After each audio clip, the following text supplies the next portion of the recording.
All right. Welcome back to the Absolute Arsenal podcast. You can call this episode 5 or episode 1, take 2. We're back. We're better than ever.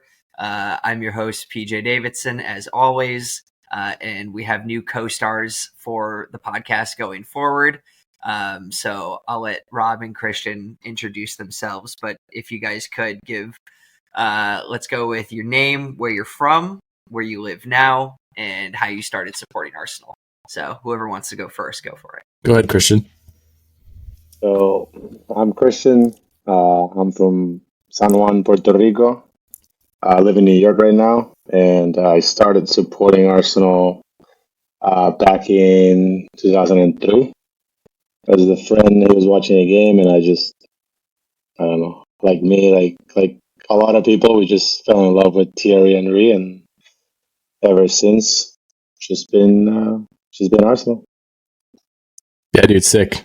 I'm Rob. I grew up in Nebraska where soccer does not exist. I currently live in LA. I've been here for like 8 days now. My first memory of supporting Arsenal actually came via a Tiger Woods Gillette shaving commercial. I grew up playing golf, worshiped Tiger Woods, and back in the day, they had those Gillette shaving commercials that had Tiger Woods, Roger Federer, and Thierry Henry. And I remember seeing him score goals in the commercial, and he, wore this sick red jersey, and they were called Arsenal, and I thought that was so cool, knowing nothing about them. I'm like, all right, cool, that's my favorite team. I have no idea what year that was, but yeah, that's how it started for me. Boom. Legendary. I think for anybody I guess new, I'm PJ. I'm from Chicago. Live in New York City now for almost 15 years. Like Christian said, like the majority of us and Rob too, started supporting Arsenal because of Thierry Henry. In the lead up to the 1998 World Cup, one of my best friends in the world was Brazilian. All we would do is play N64 and play FIFA Road to the World Cup 98 all summer. It was Chuck E. Cheese and FIFA Road to the World Cup 98. And I kept scoring with some dude named Henry because the only team that could possibly beat Brazil in the game was France. And figured out Henry played for some team called Arsenal that had a cannon and won a lot of stuff and were pretty dope. So it was a no-brainer. So the crest helps. The crest helps a lot. It's a sick crest, like the cannon. It helps. I was like 7 going on 8 years old. Like that's the coolest thing ever compared to like a stupid fucking chicken on a basketball or something. Exactly. So it was so big back in the day. I have a guy at work. His name was Arsenal. The name of the company is Arsenal Scaffold. And he came over one time, and I'm like, I have to ask you this. Like, are you like a fan? He was like, man, I used to love this team back in the day, called Arsenal from England. They're not that good right now, but back then, man, I used to love them. And I just named the company like that, and I'm like, oh my God. Oh, sick, dude. I didn't know that. I'm a fan. I actually never knew that there was an association between Arsenal scaffolding and like being an Arsenal, because there's a construction truck that goes around like my neighborhood in Long Island City, and it's like Highbury Construction or something like that. And I'm like, there has to be a play there. Like, I've seen the Arsenal construction in New York. They're huge, and I never knew that so much they were connected. That's cool. Yeah, but so this is like a weird time, I guess, to restart an Arsenal podcast again. I mean, so I restarted it like basically because I was between jobs and needed to kill some time. And that was right around like January, something like that. And like, it was like, of course you restart the podcast now. We're killing it. We're on top out of absolutely nowhere. When we were like, hoping to fight for a Champions League place, and we're like crushing the league, City included. Obviously, we know how that ended, but like stupid fun while it lasted. But obviously not the best moment, but I think, we'll come to it later in terms of like where we are in the table after 20 matches. I think if you were to go before the season started and you were told, hey, 20 matches in, you're going to be 5 points off the top, I mean, I would have signed up for that. No hesitation. What do you guys think? Not me. I want to be 5 points clear. And that's just me being an overly optimistic gooner. I know Christian's answer already, but go for it. To be honest with you, like obviously, like last season maybe I did it, but this season, like I expected a lot more. I didn't expect to be fourth. I expected to be top two fighting for the top. See, no, that part I don't argue with you about Yeah. in terms of being like top two. I'm strictly talking 5 points off the top. Which are, So I think, if we were second, 5 points behind City, we're like, okay, that makes sense. Like City's inevitable. Because Christian, you're always saying I don't want to be top halfway through. Yeah, I want true. to be trailing because City are going to do their thing and everything else. But this is the thing, like in this season, like there hasn't been a team that has been consistently winning. So all the teams have sucked a little bit, and we are still there because they're all the same right now. Like Liverpool had lost game that they should have won. City had lost or tied game that they should have won. Tottenham was doing really good, and all of a sudden like collapsed like they usually do. Villa came out of nowhere. Like, yeah. they lost the first couple of games of the season, and all of a sudden they're like second. Yeah, no, 100%. I mean, did you guys watch the Premier League this weekend? Obviously, no Arsenal, but have you been watching the rest of the matches? I watched a little bit, but yeah, no. I watched a little bit of the Spurs United match, hoping somehow both teams would lose. But hey, I would take that as 2 drop points each. They tied, right? Yeah, I think it's 2-2. Yeah, 2-2. Did Werner scored? No, I only saw a little bit of it, but I did see him he blasted wide. Chance and blasted wide, which is like exactly what he did at Chelsea. I mean, you guys know, like he was ridiculous before he went to Chelsea. Like he was so good. Yeah, him and Havertz too. Yeah. Seriously. Hey, good strikers go to Chelsea to die, baby. I will say though, everyone at Chelsea has failed, but the one dude who is absolutely killing it is Cole Palmer. Off PKs. He's good, but people are like, oh, he's got 8 goals, but he has 5 PKs, man. Like, he's playing fair, but like the eye test, like he's playing well. I mean, you watch Raheem Sterling, and like the eye test tells you he is not playing well. I don't care what his stats are. Marcus Rashford scored today. He is not playing well. Yeah, he's it's difficult to watch him play because, I mean, he's arguably one of the top players in the world going forward, but if there comes any ounce of defensive responsibility, he's head down. He's no interest at all. He's slogging all over the field. And I noticed that a lot today. Just a little bit I watched is you could tell he's pissed off, he's frustrated, but at the same time, he's not playing defense. He's not helping his team. That second goal that came from Spurs was literally 50 seconds in the second half. They booted one down the middle deep and then scored with ease, and Werner had that assist. Too easy. Do you guys know what an Oscar Bob is? Because I don't know what an Oscar Bob is, but he did something ridiculous. Yeah, dude. I mean, he's the dude who scored off the De Bruyne pass. Oh, to win in like the second stoppage time after Rob. Dude, Christian would have scored that. Christian would have scored that. Same shit. Always does the same shit. Oh, City's about to drop points. They did drop points. They dropped 2 points. Wait, no, they won, didn't they? They did win. Yeah, shit, you're right. You fucked it up again. You screwed everything up for like the 30th time this year. Christ. After saying something, I say, Rob, shut your fucking mouth, and then you don't, and then... Dude, I try to do with Arsenal. I say, oh, yeah, we're going to lose this game 3-0. We're not going to score a goal, and it happens. So I assume if I say City's going to lose, it's going to happen. But no. Every single prediction that you have said about Arsenal is either 5-0, 3-0, 4-0, and it never fucking happens. Yeah, you're right. Oh, yeah.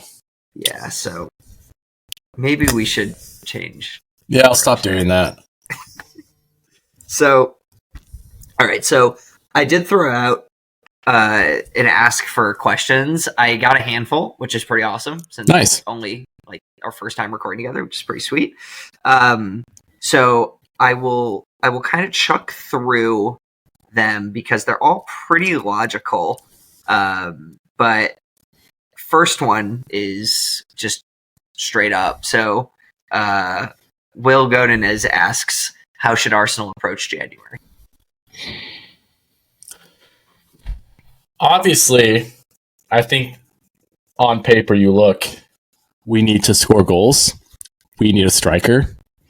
But at the same time, we've spent a lot of money and we're not a cheating club like City is. We're not going to break financial fair play rules. If we want to sign somebody, we have to sell players. Speaking of which, did you see the latest news on that front? On City? No. No. It was like, No, oh wait, it was Everton and somebody else, right? Nottingham Forest. Yeah. Well, dude, Who actually did spend silly. They signed like money. 30 players. They did spend a lot. But still, Yeah. like City and Chelsea aren't getting touched, but we're going after Everton a second No, time. but and Yeah. Nottingham Forest. what I heard about the City situation is that obviously they have so many charges they can't be charged right away. Like Everton. Everton got charged right away. I think they had like one or two issues. Mhm. City has like 100 and something. So it's gonna 115 take to be exact. Yeah. It's gonna take a couple of years. It's gonna take a couple of years. Yeah. And it'll end in a fine. They should pick one of those 100 and something and just charge them now, and then they can charge the other ones later. Right? Yeah, if one doesn't work, you Yeah, got 114 more to cook with. Just so. relegate them back to the 4th division. I just wonder how All it's right, gonna so back play out to at the January. I'm end. sorry, I Yeah. interrupted. Yeah. No, like on paper, we need a striker, no doubt. I would say we also need another backup center back, no doubt. We probably need a Saka backup, obviously. So those are 3 key positions we need. And we don't want to just sign anybody. We want to sign players who are going to raise the ceiling, who are going to be able to come in and compete, who are going to push Saka. If we need to sit Saliba or Gabriel if somebody gets hurt, like we want to make sure like we have somebody reliable who can come in. I think Kiowar is decent, but I think we're finding out that maybe he's not that guy. And then the elephant in the room is a striker who can score goals. And obviously we've seen Ivan Toney thrown out there. We've seen, Victor Osimhen thrown out there. But I just don't think we don't have the money to do that now. And we need to make a move for sure in the summer. So it's the easiest way to answer that question is like, we're probably not going to sign anybody. If we do, I would say we probably like priority for me right now is get a backup for Saka and then go for a 9 in the summer and like spend big. And I want Victor to come from Napoli and tear up the PL and challenge Holland. Long-winded answer. I just don't think I don't know which position we really obviously like striker is like our main position. Out of that, I think defense. I think midfield is fine. We just don't have players that get minutes. Getting a backup for Saka for me is not as important because he's just going to play every game anyways. The backup is just going to sit in the bench. He's not going to come out. Like you can try Reiss Nelson in that in that side if you have an issue with Saka, but have we seen it in 2 years? No. Yeah. He doesn't even get minutes for Martinelli, which is not playing good either, I think that has really his team in his mind, and like that's the team he wants, and he wants the team to perform. And if it's not performing, he just keeps shooting them in. Sometimes it works, sometimes it doesn't. Right now, it's not working, obviously. And like Rob said, we don't really have like to buy someone right now. I think we should, obviously the clubs should look into the option of like getting a number 9 scorer on loan. Yeah. For 6 months. And then in the summer, we'll just figure it out. Osimhen, hopefully Mbappe. I would love Mbappe at Arsenal, obviously. I mean, but, that's the dream. Yeah, but like, can we do it? We spent a bunch of money last year. Instead of 3 players, it's going to come 1 player. But that player's going to score 25 goals. I'll take it, I mean, you're going to have to sell some people you don't want to sell in order to do it. But, yeah. I mean, it can't only comes with the job.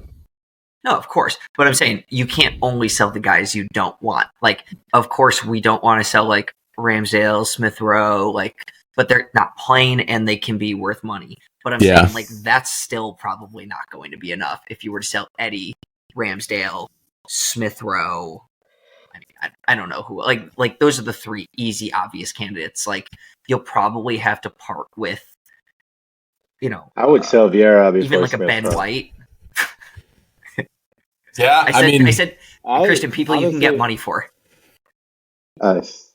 You're not getting money for Nuno. You're not getting money for Vieira. You're not getting money for Jorginho. You're not getting money for Anthony. We can Ben White. Jorginho. Listen, Ben White's an Raheem interesting might be- answer that I've never really thought about. I would Because think White. we have Timber, He who can is a play so many baller. positions. You have Tomiyasu. I wouldn't sell White. And he's English. Yeah. Yeah. I I mean, wouldn't if you can sell get your White. 50 million back, which I think you easily should be able to from England because he's English. Nobody outside England can pay that, obviously.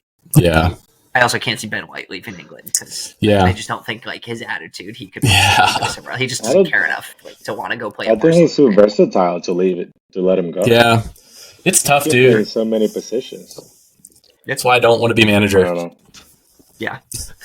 I mean, my answer personally is, I mean, I don't want to sound like it's a cop out, but I mean, two things I think. I mean, one, Christian, I think you're absolutely right. Like a striker on loan would be a great call. But Yeah. I think the realistic thing is Arteta will not sign anyone permanently or on loan as a stopgap ever. Like he is unbelievably stubborn, which we'll certainly get to later. But he did more- when he came. Yeah, He did but when he Odegaard, came. but he would sign Odegaard No, permanently. he- Ceballos, he brought Ceballos back. Like those You don't were guys remember he when we got actually that- wanted. That center back, Spanish center back. He came from like Brazil. Oh, yeah. From Flamengo or whatever. Pablo Yeah. Mari. But we signed him. Yeah. Yeah, and we Yeah, didn't we use signed him.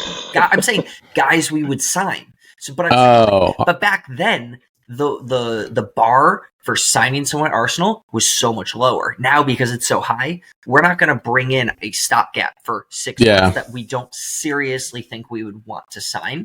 So that's my first point: is we're not going to do a deal for someone we're not fully sold on.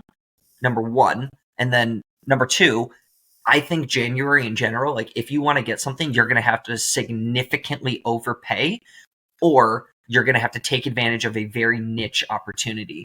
And I think the way that Arsenal are going to have to act this window is straight up like keep lines of communication open anywhere and everywhere. And if something comes up like a Leandro Trossard falling out with, De Zerbi or whoever Yeah. it was at that point at Brighton, and you can snap him up for 2025, like that's a deal we would do. I mean, that's hard to replicate, but it's going to be like, hey, where is there an opportunity where something just makes perfect sense, whether that's a club that's like, we're going to be bankrupt and we need money or whatever it is, like that's where it's not going to be we prioritize a striker, a right winger to back up Saka, a center back. We need a midfielder because Thomas Partey Yeah. is never going to play again because he's made of fucking glass. Like it's straight up going to be what's the opportunity and can we snap at it? And if no opportunities come up that are good value for money, we're just not going to do anything.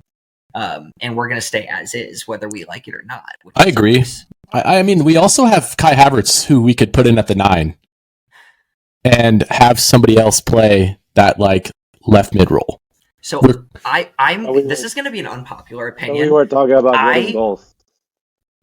Okay, Yeah. so this is going to be an unpopular opinion. I loved his performance in the last match. I loved it. He badly missed that header. Okay, but here's the thing: every single thing was on point Yeah. except for the finishing, and that's been his issue because I have not one single time. That's what you need to do when you're Like, number Kai Havertz has 9. scored. No, of course you do. Yeah. But he's not routinely playing there. That's exactly In what I was going to general, say. He's not hitting balls on goal with conviction from any position. But his play at the left 8 has been phenomenal in this recent run of games. Like I'm not saying he's the best option. I'm saying he is the least worst at the moment. Yeah. That's all. No, I mean, I thought the It's- signs were really positive.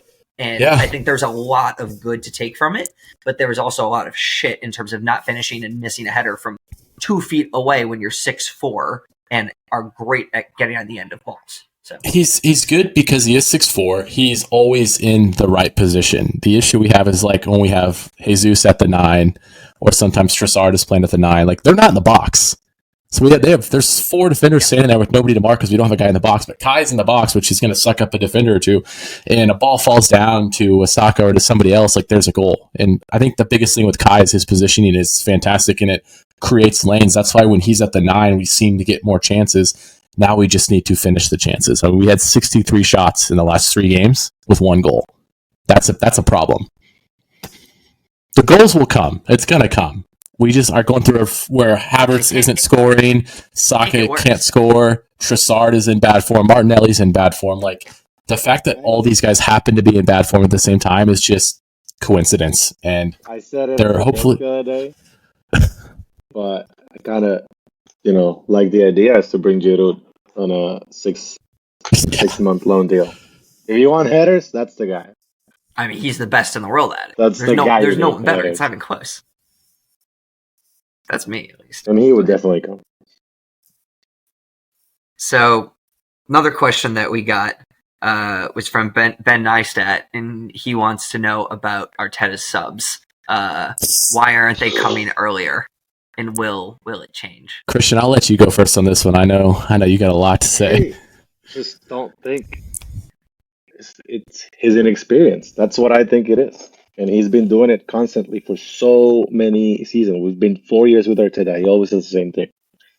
He pushes the team to the limit. He wants the team so much to play the way that he envisions it and the way he thinks he's going to play that he just keeps dragging the players all the way to the end.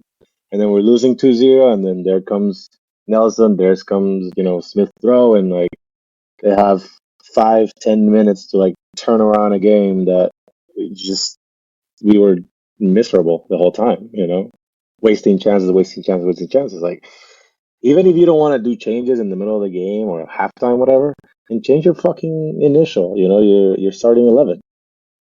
And then bring, like Martinelli when he came out, what was this, against Liverpool in the FA Cup.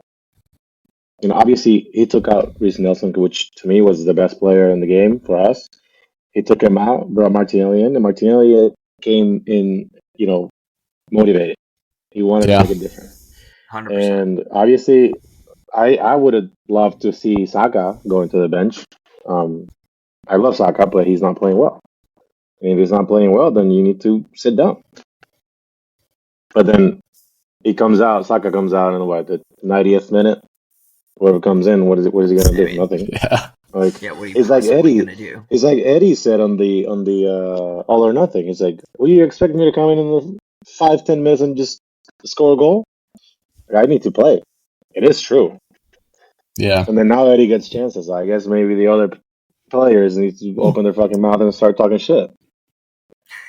Yeah. I mean, Eddie has no shortage of confidence. I mean, that was the theme from All or Nothing and from like every quote you ever see. I don't know where he gets the confidence, but that's a separate story. If you look at his stats per 90, though, they're good for Eddie. Like, he scores when he gets 90 minutes. He scores. The issue is he never gets 90 minutes. He's not. Yeah, he's but not, look at his stats PJ off has the said bench. it many times. Yeah. PJ has said it many times. He's not really built for our way of playing. He sent him to fucking Crystal Palace. I'll bet you he's going to score 15 goals. So here's the question, and I've heard this asked on Arsenal Vision. I've heard this cast on Arsblog. I have a no-brainer answer to it, but I want to hear what you guys are going to say. If Crystal Palace offered us a sale for Eddie, I've heard 40 million. Let's call it 20. Let's call it half that, 20 million, and you can't replace him. Are you taking the sale? Not for 20, no. No. Christian, 20? No, I think he's worth more than 40. Okay, let's say they offer in the Premier League. Let's offer 40 million. Crystal Palace offer 40 million today. Oof. Take it, and you're not getting a backup striker until the summer at the earliest. Would you take it? Is Jesus currently healthy? Currently, sure. Yeah. So, like, if this comes, like, are we as we are right now? Oh, today. Okay. Man, that's tough. I would say yes if Trossard was playing a little bit better. Trossard has not played well at all this season, so if I'm worried if we sell Eddie for 40, we don't sign anybody, Jesus gets hurt, then who plays our 9? Are we watching the same Eddie and Nketiah for £40 million? I'll drive him. I'll literally book a flight to London and drive him there myself. I have a little bit of faith in Eddie. I don't know. It's tough. I don't trust Jesus to stay healthy, man. And if play Trossard there, I'd play Havertz there. I'd trial Martinelli there before I play Eddie. I would do Arteta won't. So many different things before I would play freaking Smith Rowe as a false 9 before I'd play Eddie. That's how little Martinelli played on the 9 when Aubameyang left, and he did pretty good. Yeah. I would love I to see mean, he Martinelli didn't there. do enough to be like, I'm a 9, but he was also much younger and Yeah. not quite what he is today. But here's the thing. Eddie Nketiah's stats all showcase the fact that he can't do anything off the bench. Yeah. And Eddie Nketiah's stats, and most importantly, the eyeball test, tell you he is nowhere near good enough to be the starting 9 for Arsenal. So if his stats as the starting 9 for Arsenal are shit, and he's only ever going to come off the bench, and he's bad at coming off the bench. I mean, he comes out in the 86th minute, and he's walking around in a one-goal game when we should be pressing like our pants are on fire. And, I mean, again, I want nothing more than a Haaland guy to succeed. And I've loved Eddie since he came on, had the 2 headers. What was that against Norwich as a kid? Like, that was so cool. I bought his kit last year. Like, I like Eddie. I want him to come good, but I also have to come to a point where I use my head and be like, this isn't going to happen. And also, we're talking about needing money. He's English. He's the all-time leading U21 goal scorer in England history. He's now capped at the senior level. Take the money and run. Christian's got a separate thing of, I think he's worth more than 40. And that's a whole separate issue. When do we ever get what we want for our players, though? That's the Arsenal way, man. Alex Oxlade-Chamberlain and Alex Iwobi, the only 2 examples ever. Yeah, okay, you've convinced me. I would sell Eddie for... You've convinced me. You're right.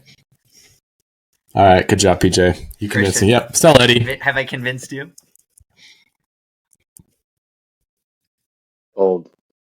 Sold. Eddie, see ya. You've been sold. All right. Yeah. Watch him go on and, like, take the league by storm and then be our equivalent of Chelsea with De Bruyne and Salah. But, all right, so next one is also a question from William Godinez, which was, what's hurting the team and who will replace Tomiyasu while he's out? I think we can all agree what's hurting the team most is our inability to score right now. And everything says that should, return to the mean. Like, it can't really get any worse. Yeah. But let's start with what's hurting the team. Christian, I know where you want to start, so go for it. I think I've said it this like a million times. What's hurting the team is that everybody knows how to play against us, and we don't know how to play against anybody. It came by surprise last season when the wingers would get the ball on the run in, pass it to the wide, the outside back running wide. Nobody knew what to do.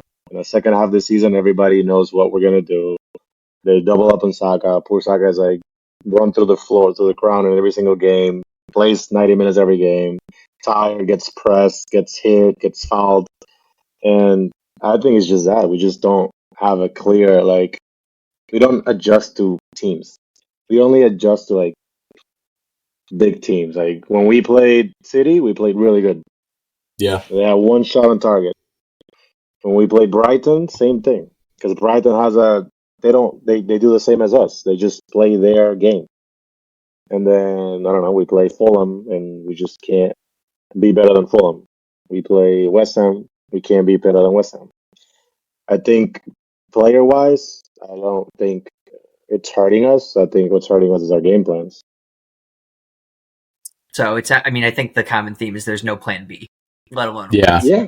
It's plan A until I break the wall in my head. If it doesn't break, then I lost. I go home and I'll try again the next day. And it just doesn't work. Obviously, it hasn't worked. So. Yeah, I would echo everything you say and add in, we always seem to have some stupid mental lapse mistake per game that always costs us. Almost every game. Did that happen last season? I don't really remember, honestly. Last season, I have a shit memory. I don't. It was all too good. We were drunk. Yeah, we were spoiled. Didn't care. We were spoiled last season, and we'll get more on that later. Yeah, no, that's fair. In terms of what else is hurting the team, I mean, I think the biggest adjustment that we had to make this year was, one, being back in Europe. I think really added to the need for depth, and it seemed like we went out and got the depth we needed. Then the 2 pieces that we went and got major depth for went down. Because we got Rice. Partey basically hasn't played this year. We got Timber. He literally hasn't played. We sent Tierney away. which I still would have done, and I completely understand. Yeah. That's my take. He doesn't fit the system at all. He's a great player, just not in our system, and the way Arteta is going to make us play, which is a shame because there is no plan B, and that goes back to why a Tierney can never play that way. Although I don't understand why you can't just put Ben White in the middle and have Tierney tuck into the back three, but that's another story for another day. Anyways, I think the biggest thing is depth, and this year we've had no depth. It's injuries, and we're super, super short. And even the guys where he doesn't have to run them into the ground, he is running them into the ground and not giving a Smith Rowe a chance, for example, which we talk about all the time. I mean, even Fabio Vieira is injured. And I know the general consensus on Fabio Vieira in this. I love him. Three of us is okay. That okay. You know what? Why don't you talk about Fabio Vieira? Let's stop. Let's stop there. We're talking about his love for Fabio Vieira. I'm gonna go take a break. I don't want to talk. I'm gonna put my blind faith in the No New Thing Twitter account and his belief in Vieira can develop into an amazing player. He's playing in a new league. He's small. He needs to get bigger. He needs reps.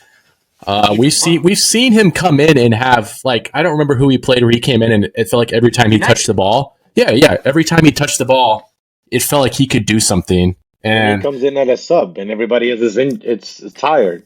Yeah, that's super sub, dude. Better. All right, then be a super sub. Yeah, but I would not be mad if we had a sub who could come in and create, and then he can bang in goals too. The no love that I had for Vieira when we played Sporting last season in the Europa League, which Sporting is from the league that he used to play.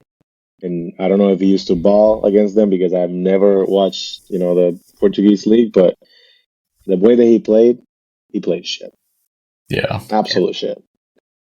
But that United cameo, man. Oh. I was at that game. He has come in and he has done things well, but another example of how Vieira, last season game against Southampton at the Emirates. The guy was a ghost.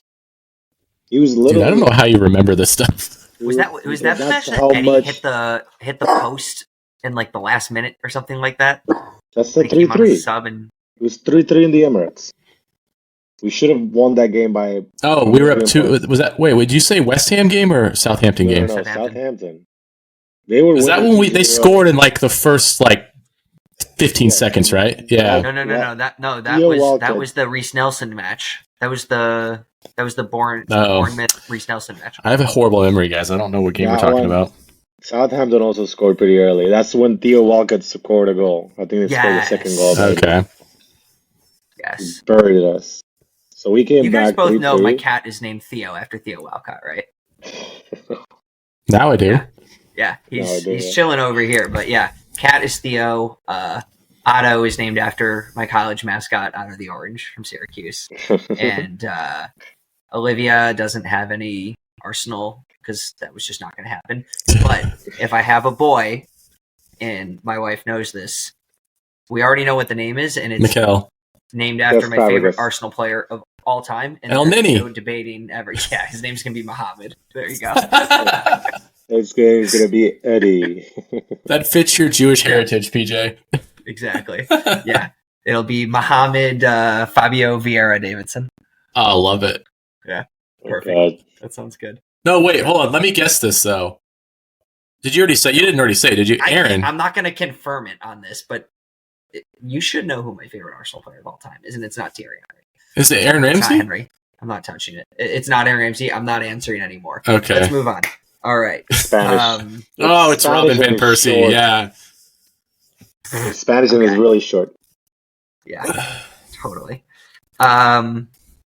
Okay, so let's just super quick on the Liverpool match. I know it seems like weeks ago. Which one? Which one? FA Cup or League? FA Cup. FA Cup, the recent one. Yep. That was really frustrating. So I was going to ask you, do you think anybody walked out of that match trending upwards after it? Man, I don't remember. For me, Reece Nelson, Martinelli, probably, when he came in pretty good. Saliba and Gabriel played pretty good too. I think Aaron Ramsdale played really well. That too. That was going to be my shout. Yep. I just have such an awful memory. I can't even remember the match. I just remember Aaron Ramsdale pinged that pass. All right, so it was Ramsdale, Ben White, Saliba, Gabriel, Kivior, Odegaard, Rice, Jorginho, Saka, Havertz, Nelson. Odegaard played really well. Was the lineup. Martinelli and Kedia, Smith Rowe, and Trossard all came on. That was the game Odegaard balled out, right? And it felt like no one else was helping him, or am I thinking of that game before? Odegaard, like the last 5 matches, has been completely back to fitness and balling out, and no one's finishing anything. Yeah.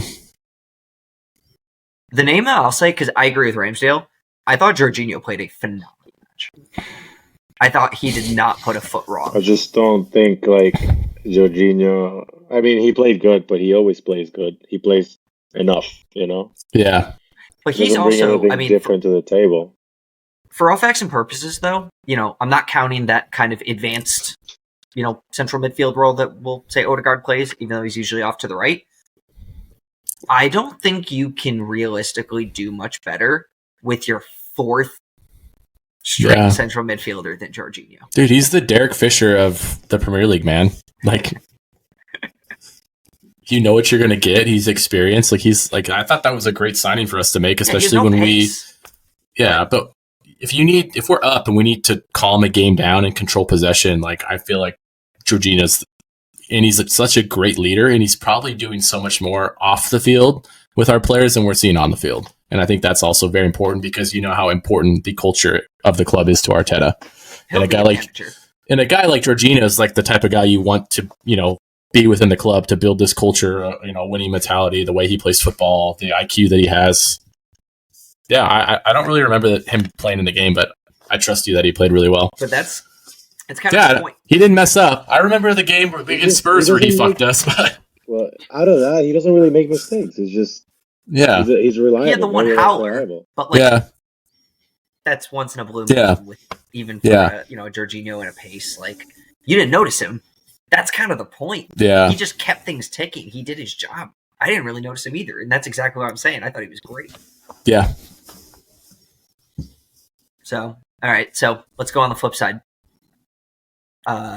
Anybody who walked away from that game significantly trending down?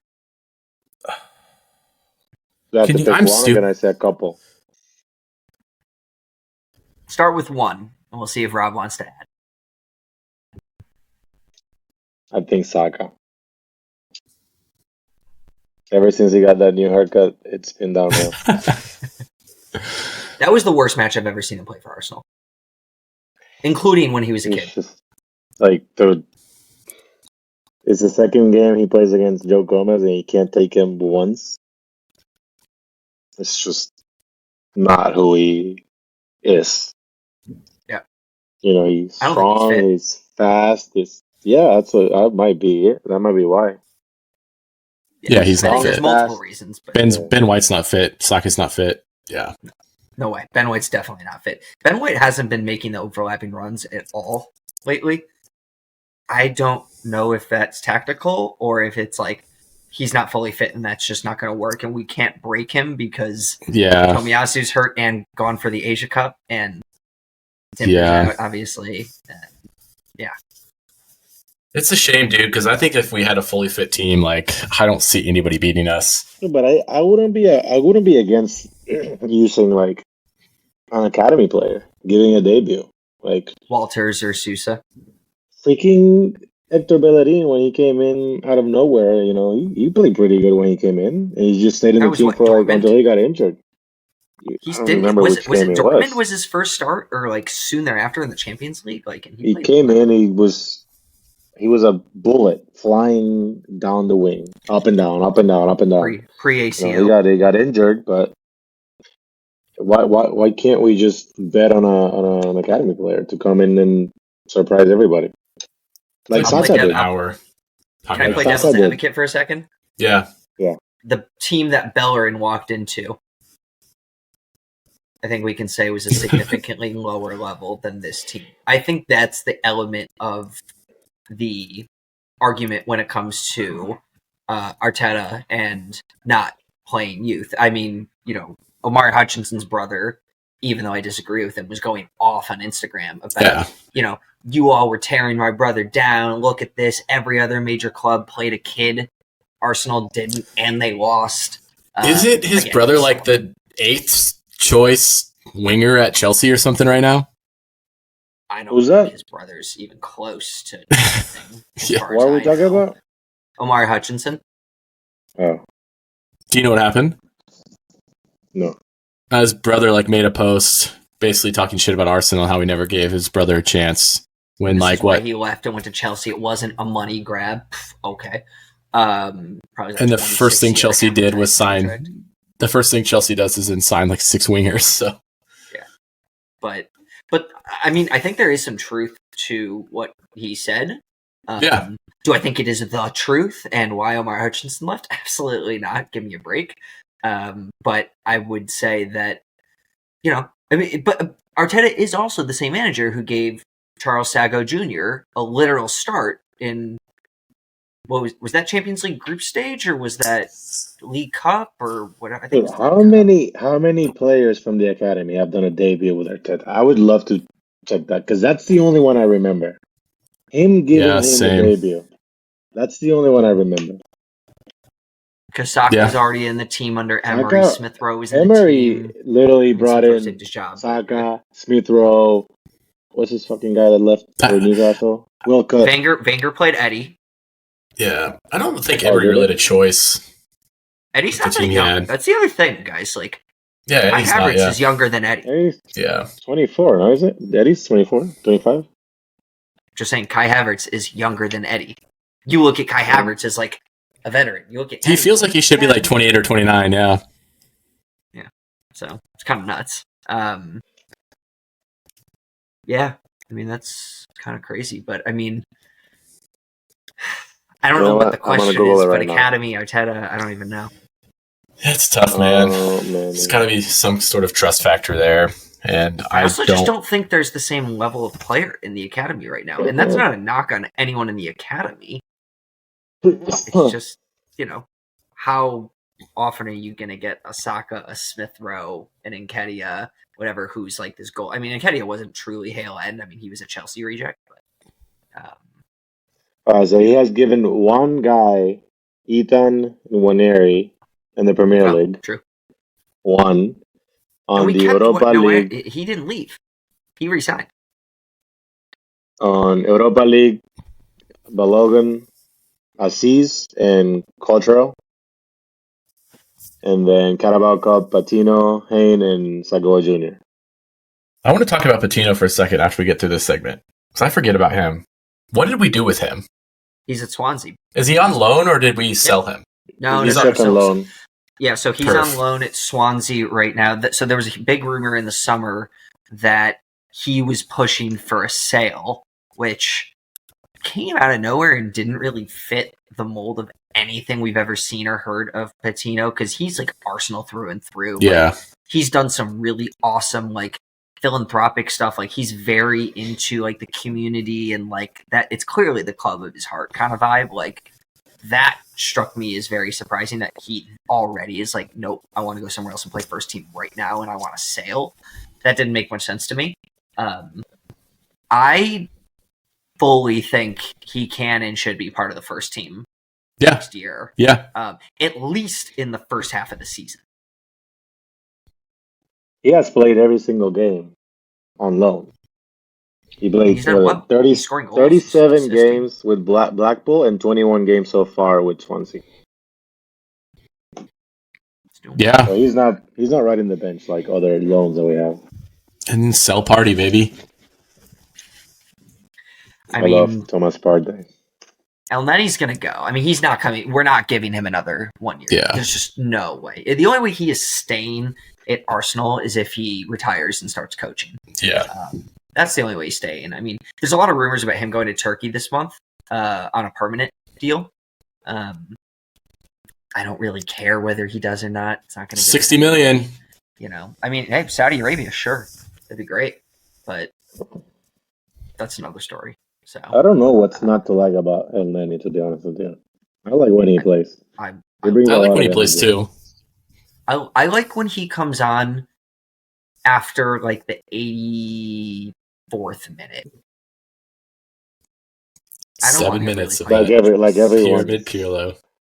No. But he's the dude who's just like he will run like the anti-Eddie Nketiah. He will run like an absolute madman and hustle and control and do his thing. Do I want him ever starting a match under any circumstance for Arsenal Football Club in 2024? No. If Mohamed Elneny is starting a match for Arsenal Football Club in 2024, we got a real big issue. I don't see why not. And realistically, a lot of big issues. Oh, the same way you thought it was okay Holding was starting last season. You still owe me something, but Yeah, I know. I will say pre-ACL, Rob Holding was class for Arsenal. Holdini, bro. Rob Holding. I loved him. Next topic. Anyways. All right. Let's move on. Okay, so we have Palace next. First question, who will Eddie Nketiah be suiting up for in this match? It's going to be us, but I kind of hope it's Crystal, but it's going to be us. We're not going to sell him. That's a good question. I think we're going to have nothing happen this window. We're not going to sell him if we don't get somebody. That's absolutely not even if we get 40 million. That's two things. Yeah.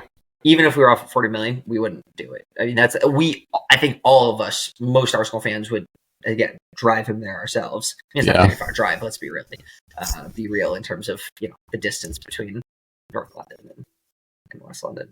Well, no, they're North London also. North London, South London, whatever. No, sorry, I'm from the States. South London. South London, okay.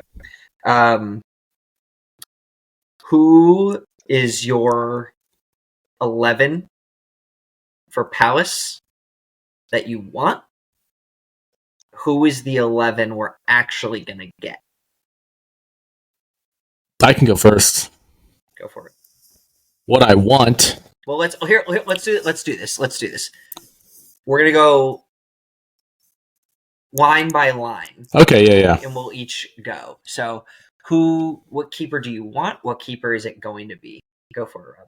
I mean, I want Ramsdale, but it's gonna be Raya. Like, I think we probably all agree with that. I agree. Okay. All right. Back on. I think, is Zinni still out? I don't even know what's wrong with him. I would assume he is. I would say... And Tomi's obviously... Yeah, so it's probably going to be Kiawar, Gabriel, Saliba, White, and I mean, there's really no other options, so that's what I want, and that's probably what it's going to be, unless I'm stupid and am I not thinking of somebody? Did you forget Cedric exists? Oh, God. Does he? That's going to happen now. Are you kidding? Every photo out there is. He's sprinting. I don't know what he really would sprint harder for, an overlap with Saka or for a photo shoot from Stuart, the club photographer. Yeah. I agree with you. I think it's got to be Kiwior at left back, Gabriel, Saliba, White. The thing, and here's what I will say. I think Kiwior is getting a really bad rap right now, and he is just not an outside back. And I know he has played defensive midfield previously, at Spezia in Italy, but I mean, obviously can't do that in England. Like, that's just not going to work. I mean, the inverted thing, sort of fine, maybe not really, but if Kiwior was legitimately just playing where Gabriel plays, like, I think he would be totally fine. Like, way better than Pablo Mari. Yeah. He's a better center back than he is. I think he's a great talent, yeah. I just don't think he's really good at center back. Yeah. He's been pushed into that position that he doesn't like, and he's going to make everybody hates him. Yeah, because of another player made of glass.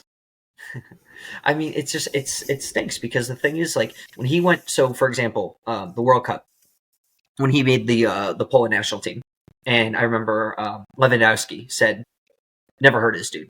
And he shows up and he starts beasting people at the back and apparently playing like some of the most unbelievable long balls from he's ever seen. And he does that. Yeah, but we never see it. He has a glove. We don't get to. Yeah. So Yeah. I think Kiwior is getting a horrible, horrible reputation, and he's getting a lot of hate. And I think it's like so unbelievably misplaced. Yeah, I think I agree with that. when he came in last season when Saliba got injured, that Rob's favorite center back Rob Holding was playing a lot, and then he got benched for Kiwior. I think he did pretty good. I was at the game in Lisbon and Kiwior did not play well that match at all. Yeah, Like, he didn't. no, that was like the only time I've honestly really seen him play bad. But also, he's once again thrown into a circumstance that he should have no business being in right now. But it just comes down to luck with injuries. So I'll throw one more thing think out that- there because sorry, Christian, go ahead. No, I was just gonna say it might be a good game to try. Lino Souza, academy player, left back. We have no other options, obviously. So Yeah. why not throw it against Palace and see what happens? Yeah, Maybe I mean, you just have a gem there that he was at the bench possible. with Liverpool, So He's been on the bench a bunch. yeah, So, all right, Rob, are you back in? okay, I think I'm good now. Sorry, I don't know what happened. You good? That was weird. I hear you. No worries. Yeah. So I want to throw one more thing out there before we shift to the midfield. Christian, are you in agreement on the back line? Okay. Other So than you're- adding Lino Sosa to it for Kiwior and Okay. not torture Kiwior on the left back, yeah, I do, definitely. Would you would you play Sousa over Kiwior? Yeah, 100%. Okay. I think it's a good game to do it too. I don't think Palace But has we been also agree playing what will that happen good. is that won't happen. Yeah. Yeah. Realistically, it's going to be Kiwior getting torture on the back, and the What? same back four that we've had. Yeah. So this got me thinking a little bit about Rob. Your initial thing about the January window was a center back. In a perfect world right now, everybody's fit. There's no January tournaments, AFCON, Asia, whatever. What is your ideal back line? And the reason I ask this is, could you not just shift Ben White back to center? Yeah. Ideally, yeah, I would have Timber and Tomiyasu at left back and right back. I don't really know which one plays where more comfortably. And then I'd have Saliba and Gabriel as my center backs. That would be an ideal. And then you have Ben White, who can literally play right back. He can play center back. You can put Tomiyasu at center back. You have Kiwior who can play center back. That's the ideal line. So obviously that's nowhere near what realistically happened. And Yeah. I have my issues with Arteta. Christian, I know, has a lot of issues with Arteta. But I do have some curiosity as to what he would do with this team if he had Partey and Timber and Tommy. There's a stat out there I think we saw it at the beginning of the season. The team was Right. fit, and he was just playing like shit. I don't know where he came with this idea of putting Partey in the right back, and I don't even know what Partey was doing half of the games. We won He a played bunch it. of games. We won games, but we were playing like shit. No, it wasn't good. And We got the lucky. interesting thing is when we played Atletico in the what was it, the Europa Europa League? semifinal? Yeah. Yeah, When one of we those. played and Partey was on Atletico, he played right back against us Yeah. when we got killed. So Griezmann went off and Koscielny. Partey is a everything. monster, dude. I hope he could. If he could stay fit, I would take him any day over anyone, honestly. Don't trust I him would- anymore.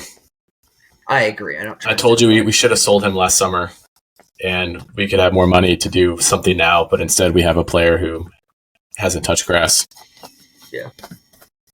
So, all right, midfield. What I want is What you Smith Rowe, Rice, Odegaard. What we're probably going to get is Havertz, Rice, Odegaard.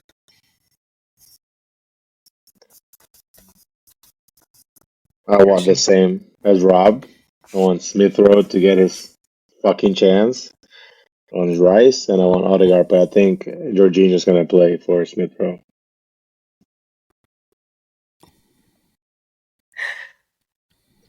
See, here's the thing where I'm really struggling about how to say This is going to be negative. No, No, it's not. I think what I want and what's going to happen are the same. I want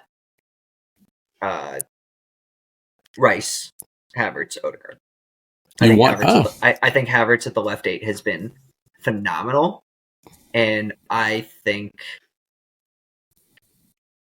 a firing Gabriel Jesus the way he was when he first arrived at Arsenal. Yeah. Like, if we want to win the league, we need Havertz at the left 8 performing like he has been, and we need Jesus at the 9 performing like he's capable of. Yeah, I would agree. And is Jesus going to be fit for Crystal Palace? Yeah. He will be. Okay. Fabrizio said he's fully fit in training. Okay, well then that changes my midfield then. I thought he was going to be out. I would have started Havertz at the 9 now. I would start Havertz at left mid now. So I changed my midfield. Champions League music. I thought Jesus was out, so that's why I was going to go. What I want is Havertz at the 9, but if Jesus is fit, I would go Havertz at the 8, and then my up top is Martinelli, Jesus, Saka. I'm keeping mine. I'm keeping Smith Rowe. You keeping it? Yeah. So I would like Smith Rowe to get 30 minutes. Yeah. Yes. So if anybody who doesn't know this, Rob and Christian are the biggest Emil Smith Rowe stands, probably. Yeah. It's an emotional attachment, bro. Like, it's just crazy. We were shit, and the guy came out of fucking nowhere, and like, he played good. He deserves better than what he's getting right now. And then the confidence to ask for the 10 jersey. And then to get injured, which sucks, man. Think where you could be if he didn't have those injuries. It would have completely changed the trajectory of signings for this team. Like, who knows what would be going on right now? It's wild to think about. I mean, we literally like scoffed and laughed collectively when Villa were going to offer or did offer 25 million for him. Yeah, and now it's just like, oh, shit. Should we have taken that? Like, and that's absolutely not. Absolutely not. No, but there's a lot of people based on fitness and everything else are like, maybe we should have just taken it and moved on. Absolutely not. He's gonna I agree with you. Yeah, saying. He might be the tough Band-Aid that eventually we have to rip off, and that breaks my heart. Like, as much as we love him, like, I think he's gonna come through. He just needs to. I hope so, dude. I hope so. He hasn't gotten a chance. Period. He came in. I remember he came in that was 2020 against Chelsea. Mm-hmm. That game at Stamford Bridge, he was shit. We were literally shit. And this kid came in, and I was like, I saw him on the starting 11, and I was like, oh my god, like, we're just gonna get demolished. And this guy put fucking Kante in his pocket. I was like, you can't get better than that. Kante at that moment was like fucking legit. Yeah. And this kid came out of nowhere, 20, 21 years old, and he just fucking pocket him. Like, it kind of reminded me a little bit of Jack Wilshere. Yeah. You know? And yeah. I don't know. Yeah, he got injured. Everybody gets injured, but then not being able to come back, not being able to get a chance, and then seeing other questionable players get chances, many chances. Like, Havertz is playing well now, but he played absolutely shit the first 10, 13 games that we played this season. He looked like, but he constantly keeps getting the chance, and then dude, he got you have better, to obviously. though. Like, if Arteta listens to you and pulls out Havertz, then what happens to Havertz? I get it. Everybody, you need chances to get better, right? Yeah. Are we all in agreement? So, are we in agreement that without chances, Smith Rowe is not going to get a chance to show that he could do anything? Yeah. No, 5 minutes every game. Yeah. No, he won't. It's also real shit. I mean, it's a double-edged sword that we've been knocked out of, these domestic cups, because those are usually games where you can get players chances, and now they're not going to get those chances. Yeah. But we didn't against Liverpool in the FA Cup. it was the same 11 that we played. Besides Ramsdale, it was the same 11 that we played in the league. Yeah. Smith Rowe came out in the 5 minutes. It also sucks that we just got drawn against Liverpool. Like, the chances of that, why didn't we get, like, Coventry City or some shit team like that, you know? Yeah. So unlucky.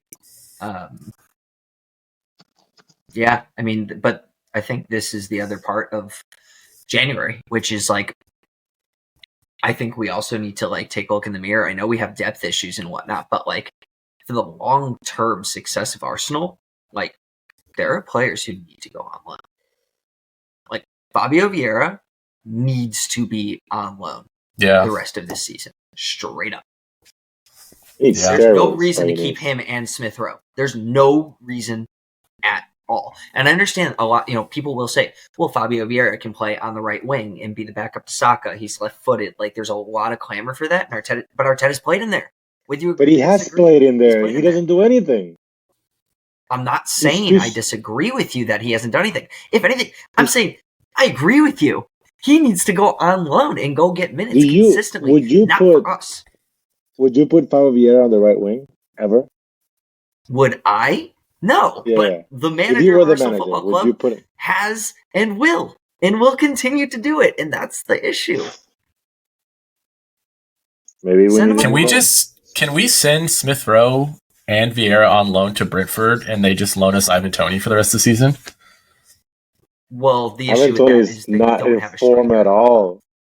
Ivan Toney's not even in form. What do you mean? He scored a hat trick in a behind closed doors match. Yeah, dude, that's legit. Yeah, against a U13.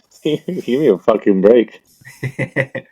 But here's the thing: in the Ivan Toney discussion, it's a non-starter because Brentford's other striker just did his ACL. It's a literal non-starter. They're not selling him. Yeah, they're not doing it.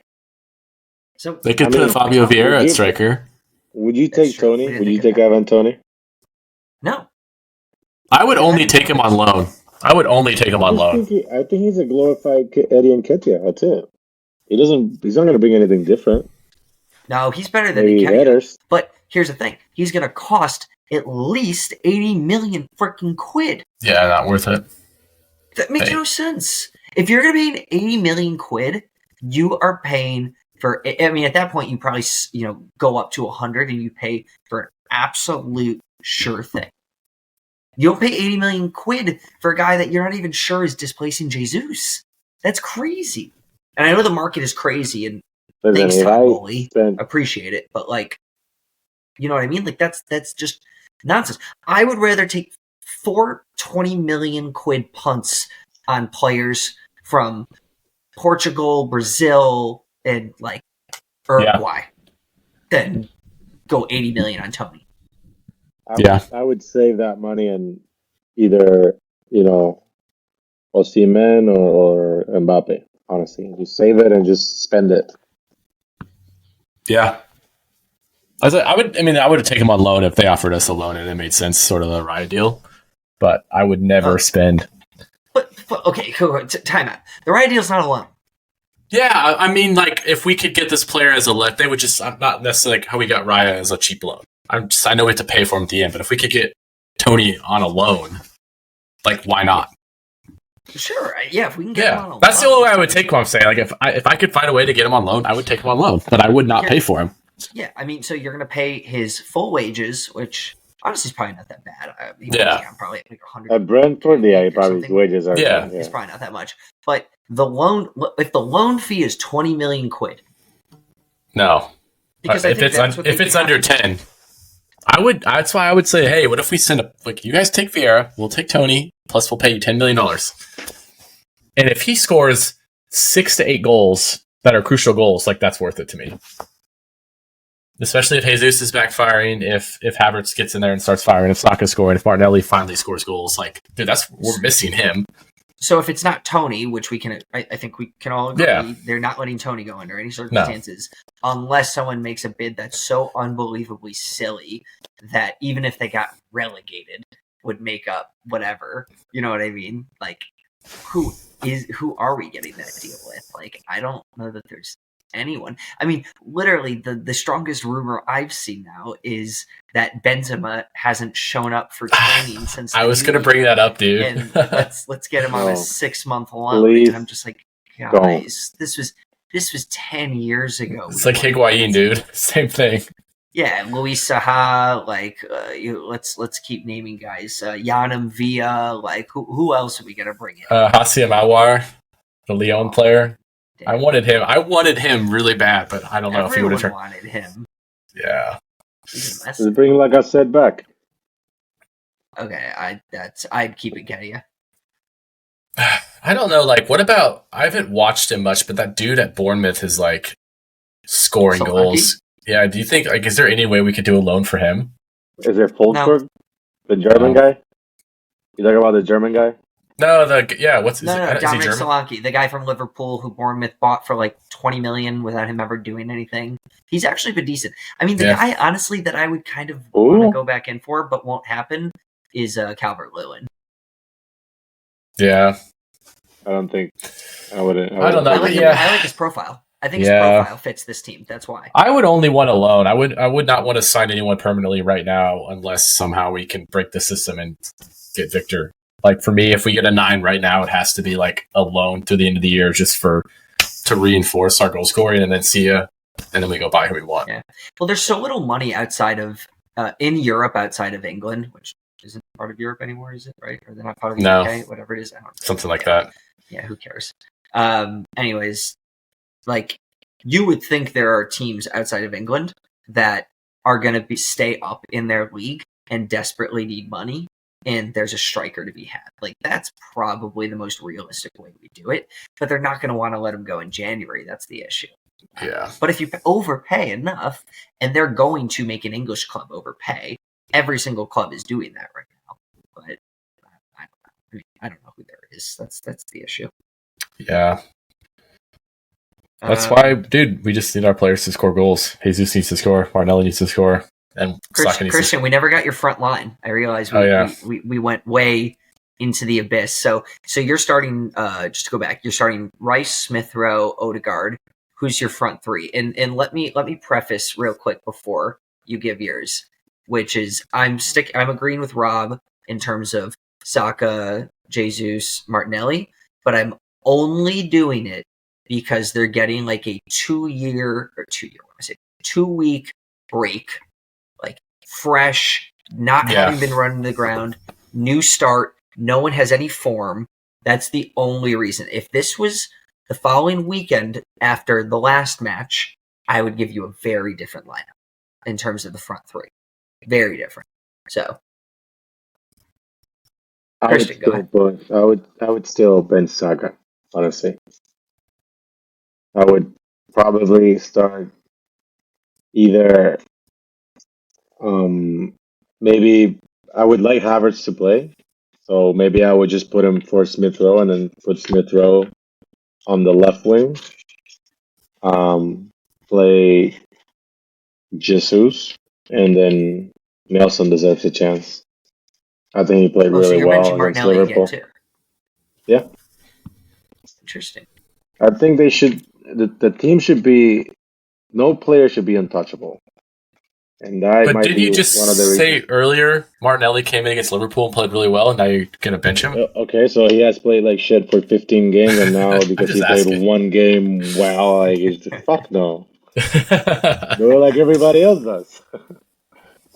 Okay. Reece Nelson comes in very good against every team that he plays. He doesn't get a chance to play. I agree with that. I don't know. I think sometimes it's good to have players that they realize that they're not untouchable and they have to perform in order to get minutes. Yeah. Especially if we want the team to play or win trophies, you know? Yeah. All right. Final question. Prediction for Palace. 5-0. I think we lose. like 2-0. We don't score a goal again. I'm going to be emo about this team until they prove me wrong. But yeah, Christian? I think, what's the guy's name? Olise? Yeah. I think he absolutely. What side does he play on? He's not on Kiowar's side, is he? No. He game- plays on the right, so he can cut in on his left. Okay, so He's the wait. guy The we should game sign to be Saka's competition. Yeah. That's our story for another day. Yeah, I think he Is the torches game at us. home? Is that game at home or is it away? Let Let me see. me a sec. I think it's at home. It's at Yeah, home. it's at home. Oh, so we know I for think sure it'll we're be- not going to have a clean sheet. Early kickoff too, or the early game. Oh my god. I would say we're gonna win 2-1. All right, so I'm gonna keep the trend from the emo Rob 2-0 loss into the Christian 2. You said 2-0 win. 2-1. 2-1. 2-1 win. Sorry. Okay. I am gonna go 4-1 win. Arsenal after the warm weather break 4-1? return to their goal scoring ways, and we Let's kick go, off baby. Some positive momentum. I would love that. Well, who scores? Who are the scores? I think Saka gets 2.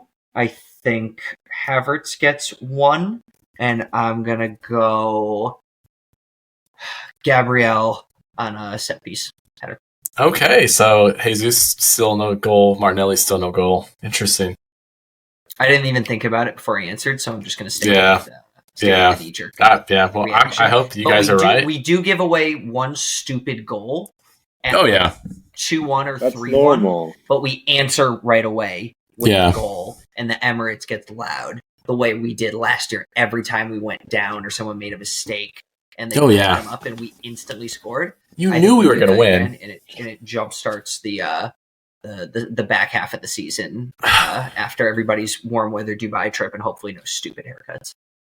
Man, I wish I could bottle that feeling last year. No matter how much time was left, if we were losing, I just knew somehow like we were going to We're gonna score. be able and to do something. I knew it, and I just don't feel that at all this season. Gosh, I wish I wanna could get a bottle that Reece feeling. Nelson kit from when he scored the We winner. all Whatever that exact kit was, I might go back and try and get that. It was the collared one, right? Yeah, it was the red one. Well, we were Yeah. home. We were at home. We were at right? home. Yeah. I just remember they were in red. Yeah, I think it was the collared kit It was the one the on my red one. wall. Yeah. Right. Oh, I had Saliba 12. We also need to talk about what shirts we're wearing and why we're wearing them. We never did that. Oh yeah, we didn't do that. So I'll go first for a change. So my basic thing is, I mean, I'm a huge shirt collector. I've got, I don't know, I have to count them, but at least 50 different shirts. I usually ask my wife, give me a number 1 through 50, and whatever she says is what I end up wearing. Wow. And I wear that kit every time, until we drop points. Really? I didn't know this. Yep. Until we That's drop cool. points, I wear that kit every time until the next one. So this time around, I ended up with Farewell to Highbury, Jose Antonio Reyes kit. And yeah, that'll be what I wear until the next bad result, which means hopefully I'm wearing this the rest of the season. Dude, that'd be sick. Don't wash it either. I want it to smell like sweat and beer wash and it. joy. Yeah, I washed mine and then I ruined it. My Henri one. I used an iron on it and melted the back of it. Yeah, dude. So I melted the Henri I have- number on the back. I put Yeah, I mine got in it the right washing here. machine, but I will not put them in the dryer. A lot of Yeah. people don't even want you. I mean, This one. truly, if you really care, you should hand wash. Yeah. Yeah. Yes. Yeah, dude. I washed it and like the numbers like bubbled up, so I tried to iron them back down and then it just instantly melted through the shirt. Was this So- the screen print or was it felt? It was felt. Oh, And it was the final game too, like what was it? I don't remember who it was against, but it has like the little text right here. Was it Yeah. the I got it from Broncos? Rocky. Shout out Rocky Nino or Nico. I got it from him, but yeah, it's ruined. I wore it to one game is when we played Chelsea Christian and we won, so it will never be worn again. You Alright, fucked us Christian, out. You fucked What are us you over. wearing? I'm wearing the pink Shaka. Hey, hey. miss him. I miss him. We made freaking much. We buried our issues last season, and when I went to the Emirates, I bought this jersey. Bro, I can't wait till you and Arteta squash your beef. That's going to be. I don't think it's gonna happen. You want to talk about unlikely moments, which is Christian Arteta squashing their beef. You know whose name I have on the back of that kit that you're wearing, Christian? What do you guys think? Who's the last person you would expect me to have on the back of that kit? Nketiah. Yep. Oh. Wow. I love Eddie, and I have so much faith, and I want to have so much faith in him, but I also have to know what I'm seeing with my eyes. Yeah. I'm sorry. It's the club over everybody. It's the same thing Christian says all the time. It's the club over any player, any coach, anything. And I just know that it's in the best interest of the club for Eddie Nketiah to be a player for Arsenal, and probably in the best interest of Eddie too. Let's be real. Yeah, dude, he can go score 20 for Bournemouth or Crystal Palace or somebody. Yeah. He would definitely he scores score goals. There's no way he doesn't score goals. He just needs to 15 start plus goals play. every season. Yeah. But not for Arsenal. He's not good enough. And that's not a bad thing to not be good enough for Arsenal. To be good I enough don't think he's not good enough. Not good enough for Arsenal is a great thing. I don't think he's not good enough. I just think he doesn't fit the system. I think he's good enough. I just think he doesn't fit how we play. And you can see him sometimes he's just like lost. He looks like a fucking like giraffe in like rollerblades. He's like where the fuck do I go? Like, yeah, but giraffes run. Yeah. Oh, Eddie. What do you got, Rob? Eddie only runs to latch onto a pass. Speaking of squashing beefs, I have the 2012-2013 Arteta on in support of my manager. Speaking of someone who's good enough for Arsenal. Is it though? Yeah. That'll be a topic for another day. But I think that's a good place to end it. Yeah. Oh, hey guys, it was nice chatting with you again. This was fun. It's been a while. I miss you guys. This is good. I miss you too. Go to Hanlon's and have a beer and send me photos.